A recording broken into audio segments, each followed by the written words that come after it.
জঙ্গলে একটি বাঁদর ছিল। বাঁদরটি খুব চঞ্চল।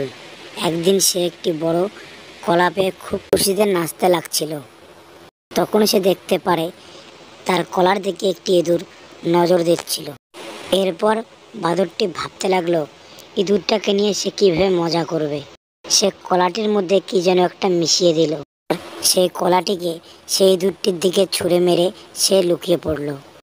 আর এইদিকে ইঁদুরটি সেই কলাটি পেয়ে নাচতে নাচতে দৌড়তে লাগলো। যখনই ইঁদুরটি কলাটি খেতে লাগলো তখনই সঙ্গে সঙ্গে সে উহ আহ উয়া বলতে লাগলো, কলা কি তিতা?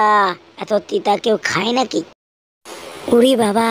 ইঁদুরটি ভাবতে লাগলো, আমি তো ভেবেছিলাম কলা খুব মিষ্টি হয়, কিন্তু আমাকে এত তিতা লাগলো কেন? কিছু বুঝতে পারছি না। আর এসব দেখে বাদরটি গাছের ডালে বসে হাসতে হাসতে লোটপাট হয়ে